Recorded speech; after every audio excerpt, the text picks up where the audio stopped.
Inspiration Media, in partnership with Watercastle Studios, presents Talking About the Process, a scriptwriting experience with Tony Lamar and Ross Miller.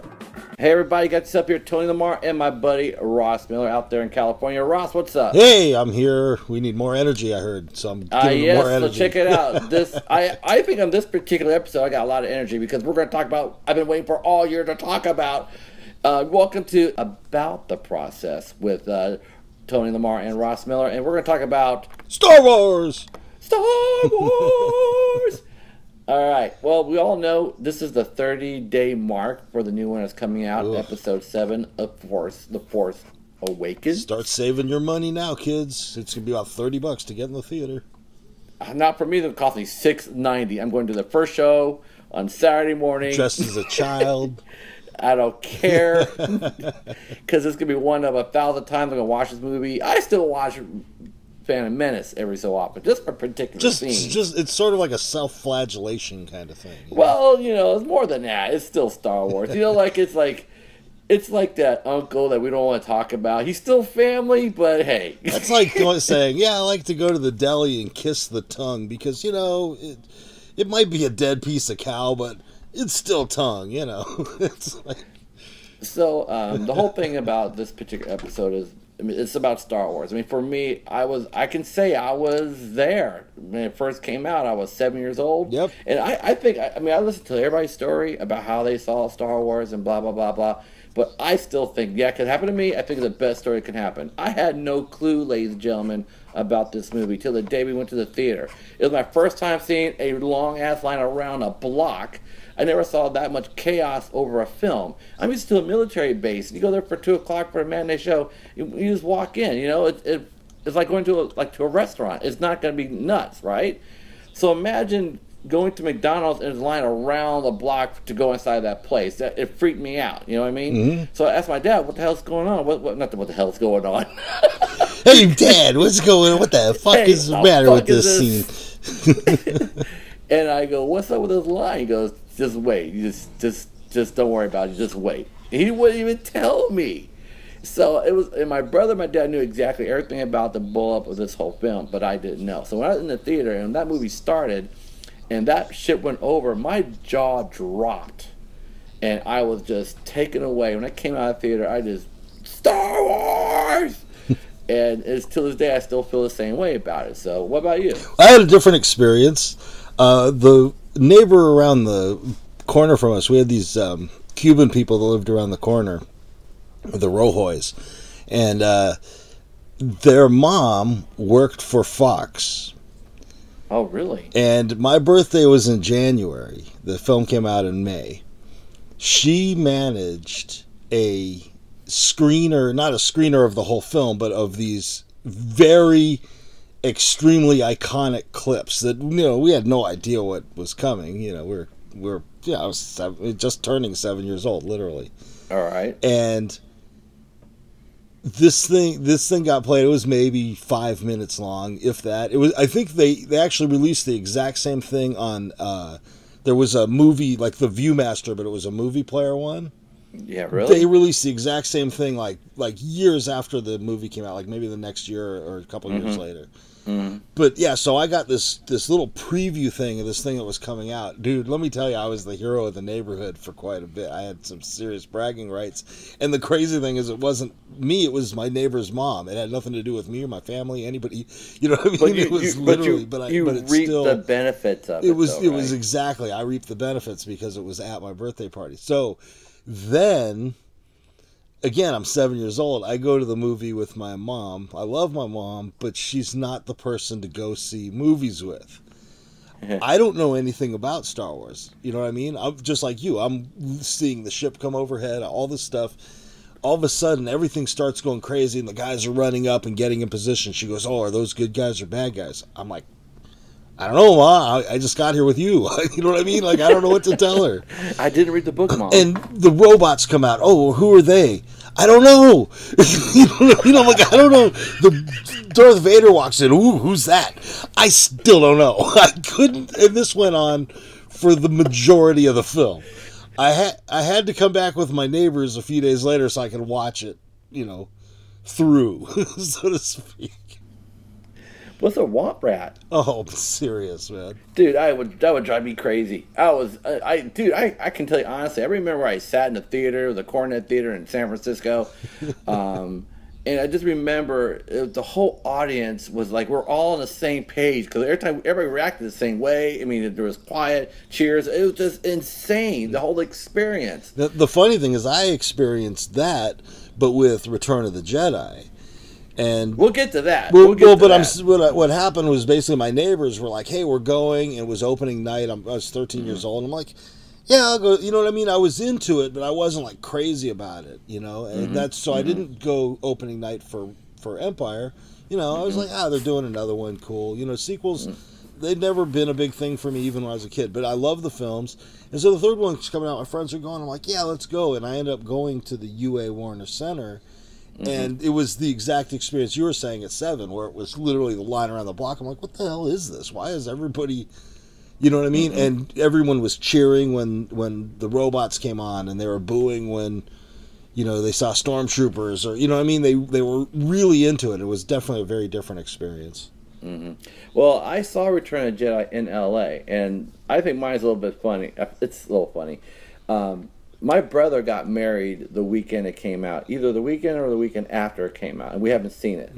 And I was like, "Dad, I got to see this movie now." So I was like trying to get out of the wedding, and we had the wedding ceremony, like the reception, and all I kept thinking about Star Wars. I didn't care about my brother getting married. And I remember they come over. Would you like the chicken or fish? Whichever one's made. Bring it. Bring it now. And I remember the first time I saw people, everybody just going to get their seats. They had the concession inside the theater. Wow. Because no one would leave their freaking seats. They wanted their spot. If that was in L.A., I never saw anything like that. They had a popcorn vendor. Of course, they pulled out once the lights got dark, but they had everything up front to buy your popcorn and drinks. Wow. I don't remember them doing that, but yeah. Yeah, it was that crazy. That's for Return of the Jedi. And I was like, I did get spoilers, but the spoilers I got was like this: Vader got pissed and threw the Emperor over the side. Like, what? It's like, what? So I got a little bit of spoilers, but not as much I thought I did. And after I saw the movie, a lot of shit was just made up from my friends. But well, the biggest spoiler was already given from Empire, was that Vader was Luke's dad. So yeah. Yeah, that is true. But the thing was, I just remember, even after the movies made on video, I still a Star Wars fan. Yeah. But I didn't really thought of myself, between the last one and when the prequels came out. I mean, you and I talked every so often. Yeah, I'm a Star Wars fan, blah blah blah. But it wasn't like to the level it is right now. It's a frenzy over Star Wars, which I'm glad. I can say from the very beginning, I've been a fan. Absolutely. Well, all I gotta say as far as how serious we took Star Wars, we both came home. I don't know if you want this on the audio here, but we both came home very high on drugs. And the only thing we can think of is, oh my God, we got to put Star Wars on.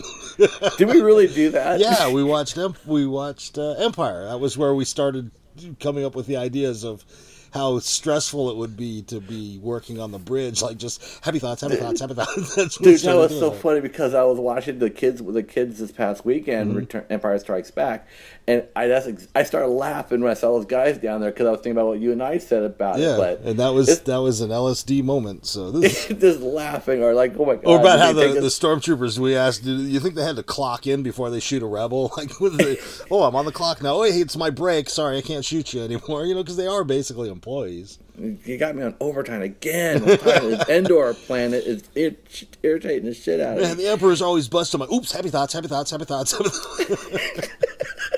He can read your mind. Hell yeah, man. You don't want to think nothing bad. And looking back, and I guess I did have a little bit of attitude of being a Star Wars fan because I hated Star Trek.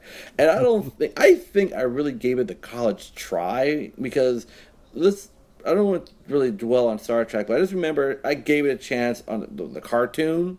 I gave the cartoon. That was horrible.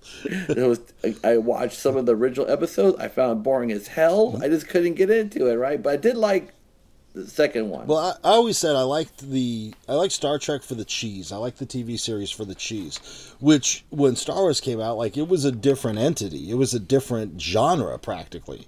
You know what I mean? Whereas Star Trek to me was like science farce back then, as more than science fiction. Even though, yeah, they used the communicators and they used teleporters and all these things that they supposedly were taking from science, it just didn't matter. It was so goofy and so over the top. I didn't take it that seriously. So to me, there was never a competition between Star Trek and Star Wars. Even with the movies coming out, like, I really enjoyed Wrath of Khan and stuff, but it never got to where I was like, oh, these guys are in competition with each other. And even when it got to where they did Next Generation and all that stuff, they've never reached the level of what Star Wars is. And the reason why is because Star Wars works in its own universe, and Star Trek has to live within ours, and it has a lot of limitations because of that. Well, it's so funny you brought that, because I did give Star Trek Generation a chance. I watched the first episode. I said, okay, I'm really going to give it a chance. This is a new beginning. But when that ship separated, that's when I walked out. Yeah, it's enough. I said, okay, it separates? Okay, I'm done. Thank you. I'll be going now. Yeah, I'm just done with it. But then I started having an attitude towards Trekkies at work and my job. Kind of like that scene from Fanboy, which every so often, if I want a quick laugh, I always watch the scene in Fanboys where the two Star Trek guys come into the comic shop, and they have a phaser inside the case. Have you seen this scene? It makes me laugh every single time, because that's me. It's me, people, behind that counter just calling out Trekkies. They call them shit. Yeah. Freaking love it, man. And every so often we go at work, the Trekkies against the Star Wars fans, but we dominate. And I think Fanboys really captured a lot of the attitude of Star Wars fans compared to Trekkies, which is, it's dead on. The film was towards Star Wars fans. So Star Trek has mistakenly destroyed planets. Star Wars has intentionally destroyed planets. That's the difference. It's that easy, It's not rocket science. Well, it kind of is, but...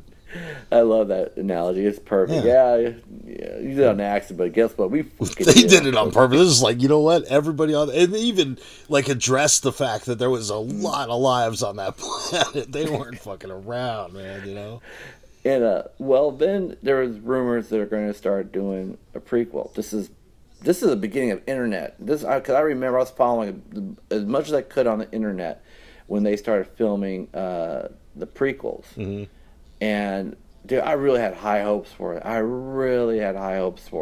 I think it wasn't like the frenzy it is like right now, but there was still hype. They had the people waiting in line. I bet they start tonight, 30 days for the episode. That Star guys, that line they do. She looked them up. Well, I remember when I was a kid, and after, man, I'm thinking it was after. The Empire Strikes Back. I remember hearing from one of my friends that in the books that Vader became Vader fighting Obi-Wan Kenobi on a volcano, and he got all burned, and I was like, oh my god. So yeah, when I heard about the prequels, that was the first image in my mind is, oh my god, we're gonna get to see that. Yeah, and every Star Wars fan felt the same way, because they had to. Yeah. But and we can talk about the problems of it, but just the hype of it was, I just was excited about seeing it. Mm-hmm. And I think when I first saw The Phantom Menace, I made myself believe I liked it. I watched it a second time to see. I'm like, I think I liked it. Well, I think it made it very clear, because the first day it was packed. Insane. Every show was sold out. I went the next day, there was like 15 people in the theater. That's the next day. Mm-hmm. That don't happen now. Totally. Anyway, so... I remember for Attack of the Clones, I took a chick that was not into Star Wars. Mm-hmm. And it was the funniest thing, because I went with her and her sister and some other guy. And her response to the stuff that was happening on the screen, and I couldn't laugh because it would have been dickish, but it was so funny, like how much she didn't know about it. Mm-hmm. But she was trying to be into it, because, I don't know, she was trying to impress me or whatever, but Yeah, there I am tooting my horn. She probably was like, "Fuck this guy! I just want to get out of here," you know.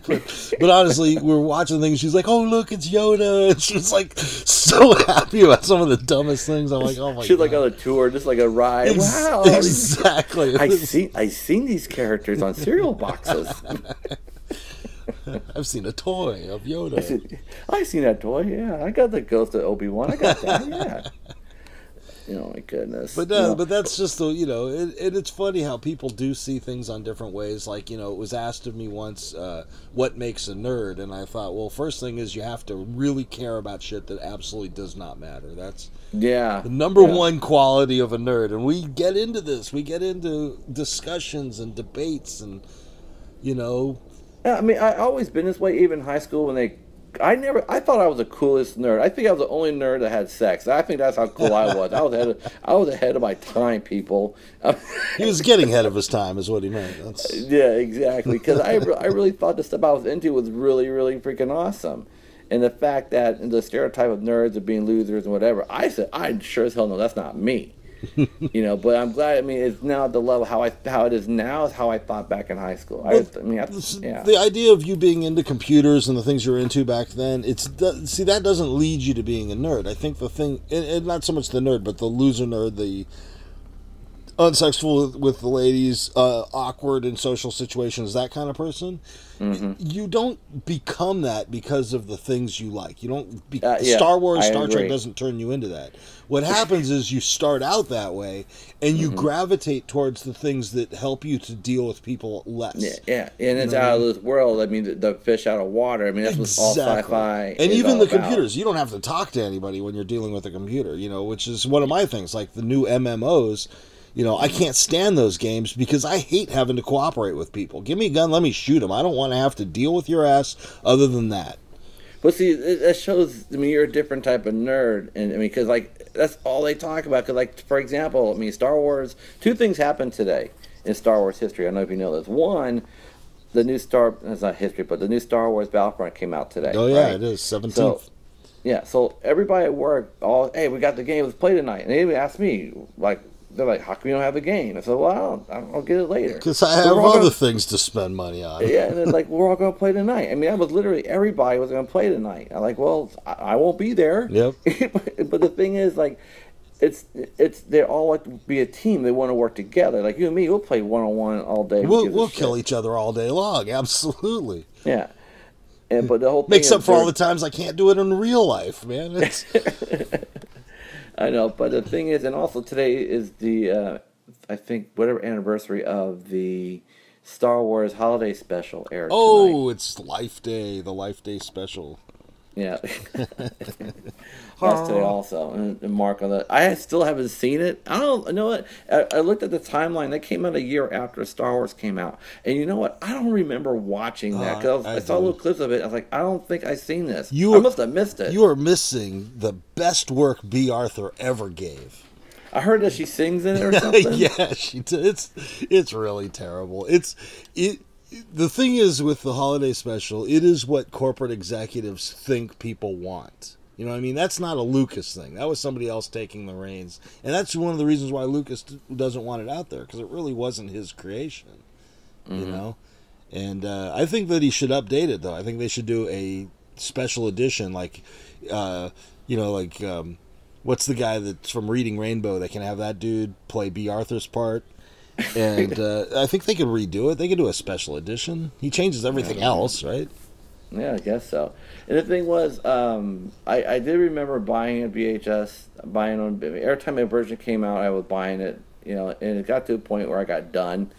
I think the last one I bought was DVD of it, if that. Of the special? Star Wars, the special edition. Oh, actually, I thought you meant the Christmas special. I'm like, they had a DVD of it. I got sidetracked. Yeah, no, but you're absolutely right. The last time when they did come out with the actual DVDs was the time like, oh yeah, this is it. This is what I've been wanting, because I want just the best version that I could possibly have. Mm-hmm. The trouble is, the better it looks, the more you see, the strings and the zipper on the side of the suit. I have to disagree. Oh my God, the walkers in Empire Strikes Back on DVD look like toys. It doesn't look like it looks on the grainy VHS tape. I hear what you're saying, and I'm still caught in it. I don't see the strings like you do. I think because I have such a love for the film, and I tried to break it down, but I watched behind the scenes stuff. I hear what you're saying. No, I mean, just when you see it, it's like, oh, it doesn't look like the way I remember it looking. And when I do watch it on VHS, or you know what I mean, if I see like a piece of it, like I even have a digital copy of my computer that's not quite as good. Mm-hmm. And those look great. They still look great. You know what I mean? So it's literally, it's just the cleanliness. The suits on the Ewoks look so much more ridiculous in high definition. You know what I mean? Oh, it's so crazy. I found out. Doesn't this frustrate you that those Ewoks were supposed to be Wookiees? Oh, I know. And the thing was, like, oh my god, they thought now, like, we should just freaking spend the money and make it happen. We're going to make $1 billion off this stuff. Well, the thing that's funny is that they probably ordered the Wookiee material, and then they realized they got way too little of it for what they were trying to do. They're like, screw it, let's make them children. Because I could see now why they did it in Revenge of the Sith. They wanted to see, because everybody wants to see Wookiees go at Absolutely. it. Well, the planet was supposed to be Kashyyyk, and it wasn't. Yeah. So. Oh, my goodness. And when I found that, I'm like, oh, that would have been so badass. Yeah, it would have been. It totally would have been. It would have been fitting for the story, too. It would have absolutely fit within the universe they already built. The addition of these Ewoks, you know what I mean, it was silly, it was unnecessary, and just the whole idea that it was so primitive that, you know what I mean, it was coming up to Leia as this scared thing, as opposed to being intelligent enough to come out and deal with it. You know what I mean? Mm. Yeah, exactly. And so but still they can fight the Empire. It's like, it got too ridiculous. But if they landed and it was Wookiees, well, the Wookiees are seasoned fighters. They're strong. You know what I mean? These are they're not to be trifled with, and they could fight the Empire. You know, that's the issue. You should have CGI that shit, Lucas, when you did a special edition. No kidding. We're making all the Ewoks Wookiees now. That'd be crazy. It'd be like, I would go see that. Like they did. They replaced all the Wookiees or the Ewoks with Wookiees in the dialogue. I gotta see this shit. I would. It's like the Bob Ross of science fiction. You know those little mistakes the Ewoks you made? They're Wookiees now. We're gonna take this brush and we're gonna make them Wookiees. We're gonna make them Wookiees. Happy little Wookiees. All right, so then, and then the bombshell hit. Like, okay, the movies came out. People say, I didn't like the prequel so much. I'm okay about Revenge of the Sith. I mean, I'm cool up to that. I can watch that one and then the rest. I actually like the end of the Clone Wars, but only because, or the Attack of the Clones, but only like in that arena when all the dust is kicked up and the lasers are flying through. Like, I love that stuff. It's so intense. The Clone War part is that was pretty cool. You know what I mean? But that doesn't make the movie. You know, that's the problem. There's so much pain to get to. Like the same thing with Phantom Menace. There's so much pain to get to that pod race scene, and then so much more pain before you can get to the Darth Maul scene. It's like, well, one good thing about DVDs, you just go, let me go up to the scene I want. Yeah, and I think we can dissect all that all we want, but I think that overall Luke, I really feel, I'll say this right now, so it's on tape forever, whatever tape, online, that I really think they should have focused the story on Obi-Wan and completely, and Anakin, and how Obi-Wan failed. Right. Well, what they really should have done is the entire first episode should have all been about Obi-Wan. They did not need to bring Anakin in. They could have brought him in at the end as, like he suddenly finds him somewhere, type of thing. But they didn't need to bring him in so early, and they didn't need to make the story about him. It would have made more sense to the sequels, the 4, 5, and 6, if they would have made it about Obi-Wan and his failures as training. I would have been fine if the first episode was about Obi-Wan. Are you kidding me? Oh, it would have been great. It would have been. It would you don't need to have Anakin. I mean, and everybody would have been like, "Holy crap!" Like, and even like when they're doing the little preview thing, they still could have had that Vader breath, because this is the thing that leads to him becoming, becoming the mentor of the kid that becomes Vader. Yeah, and it would have been fine introducing Anakin as a teenager or whatever, so that he could have gone through the training with Yoda. Totally, it would have been freaking awesome. I mean, come on. And they could have done the. They still could have done all the Darth Maul stuff. They still could have done all the pod racing stuff. They could have still done all that, but you focus the story on the proper person. And I will say also the one thing I wish when Yoda and Emperor going at it, when they exploded from their power, that whole freaking place should have went down. Yeah.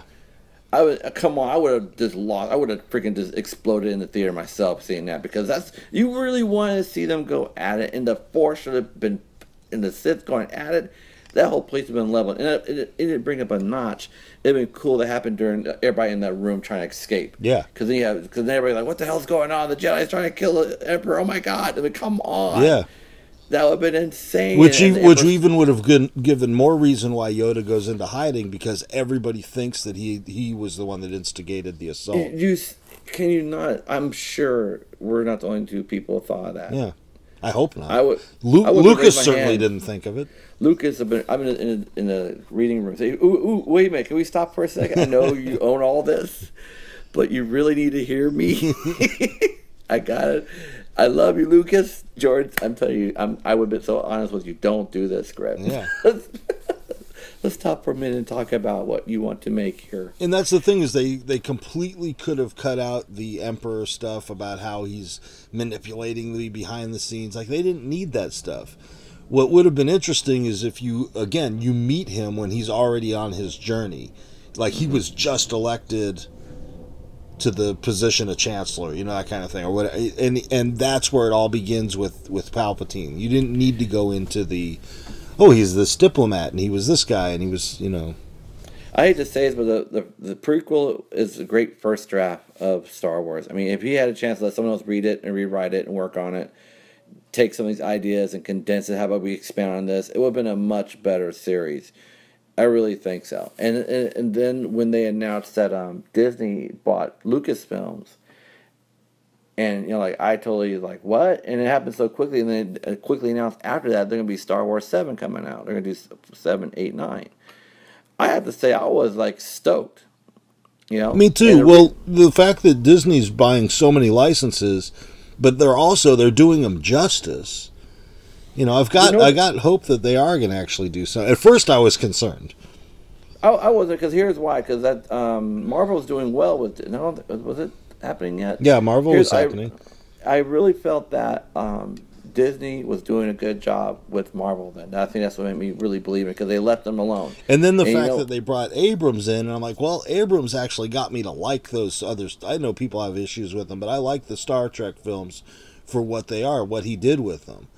So I'm like, okay, cool. If he can take and bring something completely fresh to these new films, I'm on board, man. Let's do it. And the thing that I think he wasn't doing a fresh idea. He was doing exactly what Star Wars fans want to see in what happens in 30 years from now. Mm-hmm. And I think that's what he's really concentrating on, the practical sets and. Well, but at the same time, it can't be the geezer Jedi runner. You know what I mean? Luke can't be the big hero. They need to have other people in it. So I'm hoping. Oh, absolutely. No, I'm hoping right. with all of that, because this is what they have the possibilities. Again, I have no knowledge of any of this. I don't even watch the trailers, but they have the remnant of the Empire, right? They have things that they seriously have to contend with. There's a new Sith rising. There's all these things that are happening. And they need to deal with that stuff. So I'm hoping that he really tackles this thing head on and hits it right. I'll talk about the trailer without giving anything away. I can do that. I would say that J.J. Abrams really knew how to make trailers where they weren't giving anything away. The one they did last year just gave you a snippet of, we're working on a Star Wars movie. Okay. Just gave you enough to get the bigots all upset. That was the only. Other than that, everybody else was fine with it. Anyway. And then when it came out, in the so-called trailer, April, when we did the Star Wars celebration, they released the trailer that weekend. Mm-hmm. Even that didn't give much away. Just more of the characters and and the idea that yes, we got new characters, because that's what they're focusing on in the trailer is new characters. We all know about Luke, Leia, and Han. Chewbacca, 3CPO, and all that stuff. So we don't need to show them, okay? But they did tease something. And then this last one. I like that you know better than to say. What I'm kind of wondering is there going to be a Lando, in an Elvis jumpsuit with sequins and stuff? Is he coming I don't back? know. I hope Lando I don't comes know. back. I don't know. I don't know. But and then this last one, and I'm getting to a point of this here. So then this last trailer that came out less than a month ago didn't even really. I couldn't tell you anything about the story, which I was very happy because I was like, I didn't want to see it. I didn't want to see it. Yeah, and it was an example of they showed you clips, but it didn't give much of the story away. It didn't give any story away. Okay, but okay, that was 2 weeks ago. Okay, you ready for this? But lately, Star Wars Disney has been like giving everything away now. They put out more commercial. They put an international trailer that gave stuff out. And the 2 commercials they put out gave information away. And then they have now articles in magazines giving more descriptions, stuff that would have been like, why are you telling us? You did such a great job keeping it tight-lipped, and they're pretty much giving all the information about the movie now. For no reason. And for no reason whatsoever. And it's like, I'm avoiding anything now on all those sites I used to listen to. They start talking about Star Wars, I got to turn off because they'll talk about what's going on. Exactly. And they're not doing anything wrong. They're just telling you what's out there. Yeah. So, I understand where they're coming from, but at the same point, I totally get where you're coming from. So avoid that stuff like it's a plague, Yeah, and it's like, it's a month away. I mean, yeah, I wish I could have not seen the other trailer. It would have been cool if I didn't. Because there was one shot, like, that's fucking cool. Yeah. It's like, in a very low voice, so it was serious, like, I want to see it on the big screen. And like the idea, like, man, yeah, I can fork like $13 to go see it in IMAX. I don't want to see it in 3D. I'm saying it right now. Yep. I'm not. I'm over the 3D thing. Yeah, I'm done with the 3D. And so unless somebody comes up with something that's a completely unique use of it, like the Great Gatsby kind of thing. Like I'm interested if somebody can don't ask me what I mean because I don't know. If I knew, I would say, oh, if somebody did this, great. But if somebody did something where I was like, wow, that's kind of unique, you know what I mean? Or the other thing is I love the IMAX documentaries in 3D because those actually really work for what because they're not trying to be sensationalist about it, you know what I mean? Yeah. And so I like that. But otherwise, I'm done. I don't need them. Well, here's the funny thing. I remember at a theme park in California it's called Marriott's Great America. It's the Northern California theme park, and I saw the first IMAX screen. I remember the first IMAX movie I ever seen was called I Fly. I mean, I remember the movie. So seeing that big ass screen, the first thing I thought about, I would love to see Star Wars on this big screen. I remember saying that, and I do have the opportunity to make that dream come true. To see a Star Wars in IMAX, that's crazy. It's reality. Yeah. It's something I always wanted to see. So. I do have high hopes for what I do know about it, which is very little. I'm very happy about it. I'm excited about it. And the whole thing is that it's going to be here. And I know you're not going to talk about it after we see this. It's going to just open up all kinds of conversations. Oh, absolutely. And at that point, I'll start watching the trailers so we can talk about that stuff too. That'll be a good episode we're going to do for you people. And so then I can give you my point of view of the marketing and what I knew back then, because we'll talk, because Ross has been in the dark about it, and I watch trailers. People know that. Yep. So, and I'm all about marketing, all about how they branded and what they did wrong and what Disney did right. Because I can tell you what, Disney did a lot of cool stuff with this Star Wars movie, and I'm just waiting for more to come. Yep.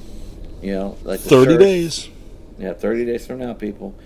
All right, cool. So, is there anything else you want to recap? Or no, I think we've covered it all. We have Star Wars your asses out. You're going to be sad. This should make you satisfied until the release date now, right? No, this is episode 4 of 6 that we're going to do. We'll be back in 2 hours with more Star Wars. Star Wars, but it was. We talked a little bit about what Star Wars did for us. Just the beginning of it, and it's just the fandom of it is. I'm glad to be a Star Wars nerd. What I really hope is that with the them branching out with the future films of doing a Boba Fett story, and they're talking about doing a Han Solo story and all this other stuff, I hope they get outside of that box, because this universe has thousands of years of history now. You know what I mean? And I would love to see somebody do something about the hyperspace wars. I would love to see somebody do something with the Old Republic. Really get into it. And that's what I'm hoping for. And I would even like to see maybe the beginning. Well, that's fine. Let's see the origins. We always do origin stories. Let's see the origins of the fucking Jedi, man. I would love to see that. The origins of the Sith. You know, what happened? How did it begin? I know there's stories out there of that, and they can pull on that. I know they cut off a lot of the canon. Well, I'm looking forward to it because I know this because Disney owns it, and I'll be watching Star Wars to the day I die. And even then some, you know. And you know, I'm taking all I can, and I'm just like I'm excited about it. I mean, you know, Disney has full distribution rights to the Afterlife. You got that right, you know. Oh, that's nice. I'll get the Disney. I'll get Disney XD. The one I was going to say, you let me miss my train of thought. Oh, sorry. I'm bad like that. Damn, man. What the fuck was I going to say? Oh, yeah, I know what I was going to say. I mean, here's the thing. Not every Star Wars movie is going to be great, but the fact that from now on, every year, there's going to be a Star Wars movie. Yeah. Of some sort. And eventually, there will be a TV series. Now, it was going to work. I don't know if it's going to work or not, but tell you what. The animation series, Star Wars Rebels, is getting great reviews on it. So, well, the TV series will work if they stay away from they don't need to do a Jedi story, which they said they weren't going to do.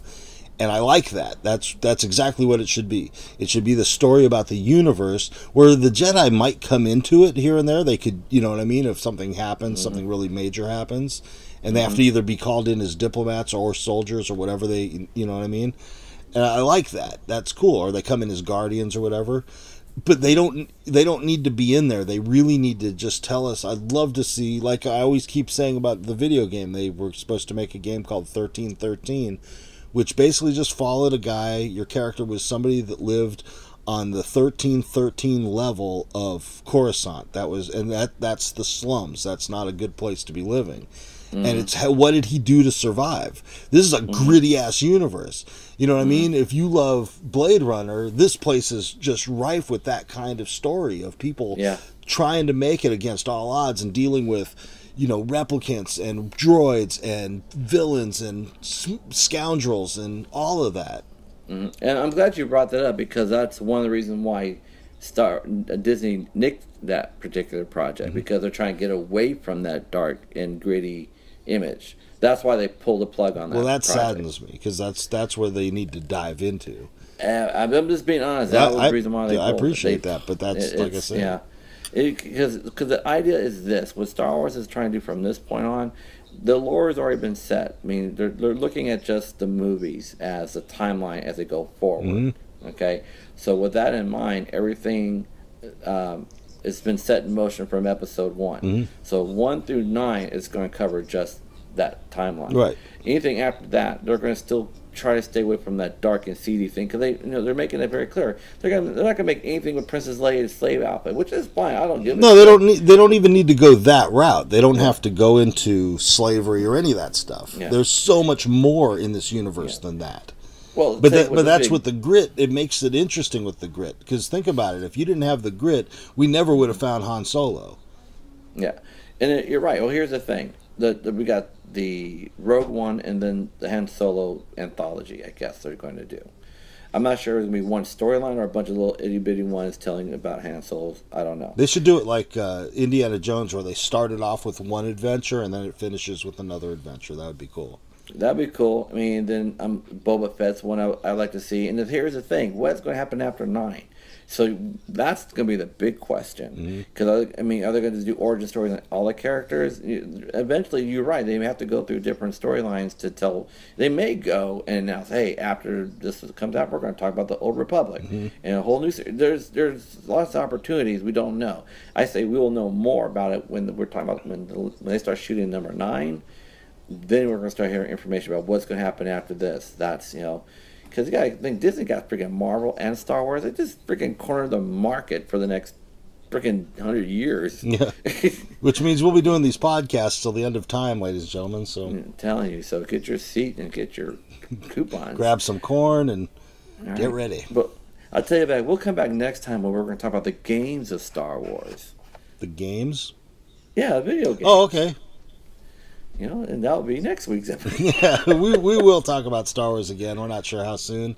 And you never know. That's the good thing about the process is we talk about lots of different things that we think of about the industry, not only movie industry, but entertainment in general. So you never know what you're going to get from us. That's what makes this a great podcast to follow. Be sure to subscribe. And if you want to contact me, my name's Mother Ross. You can reach me at Punctual Pothead on Twitter. You got yourself here, Tony Lamar, out here in Austin, Texas, and you can find me at Tony_Lamar. Just Google me, people. I'm out there. Yep. All right. Well, that's it for this episode of About the Process. We'll see you next time. Thanks, everyone. Later.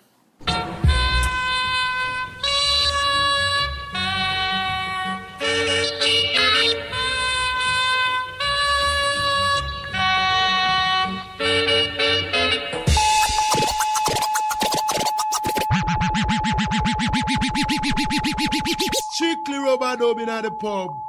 Explosion. Coming to the nation with version. The one you murderer star. Strictly hard music. You